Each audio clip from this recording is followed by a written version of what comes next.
கெபெங் குவாந்தானில் app Lara's என்ற நடவடிக்கையின் மூலம் 1 லட்சம் ரிங்கிட் மதிப்புள்ள போலி துப்பாக்கிகள், ஏர்சாஃப்ட் துப்பாக்கிகளுடன் 41 பேர் கைது செய்யப்பட்டனர். இந்த நடவடிக்கையில் கைது செய்யப்பட்டவர்கள் 21 முதல் 66 வயதுக்குட்பட்டவர்கள் என தெரிவிக்கப்பட்டுள்ளது. இவர்களில் முன்னாள் இராணுவ வீரர்கள், அரசு ஊழியர்கள், பல்வேறு தொழில் முறையாளர்கள் அடங்குவர். இவர்கள் அரச மலேசிய கடற்படைக்கு சொந்தமான இடத்தில் போர் விளையாட்டு நடத்த திட்டமிட்டிருந்ததாக கூறப்படுகிறது. அது மட்டுமின்றி காவல்துறையினர் 65 துப்பாக்கிகள், 32 கைத்துப்பாக்கிகள், குண்டுகள், குண்டு துளைக்காத உடைகள், உருமறைப்பு ஆடைகள் உள்ளிட்ட 406 பொருட்களை பறிமுதல் செய்துள்ளனர்.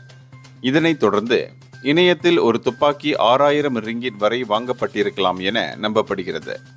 இந்த ஆயுதங்கள் பொதுமக்களிடையே அச்சத்தை ஏற்படுத்தலாம் எனவும், மேலும் குற்றச் செயல்கள் அல்லது பயங்கரவாத நடவடிக்கைகளுக்கு பயன்படுத்தப்படலாம் என்றும் காவல்துறை தெரிவித்துள்ளது.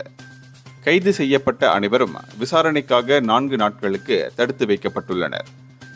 இந்த வழக்கு 1960ஆம் ஆண்டு ஆயுத சட்டம் பிரிவு 8 அடைப்புக்குறி A-இன் கீழ் விசாரிக்கப்படுகிறது.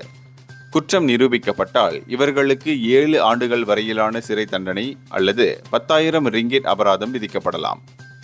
இந்தியர்களின் இதய குரல் மக்களோசை.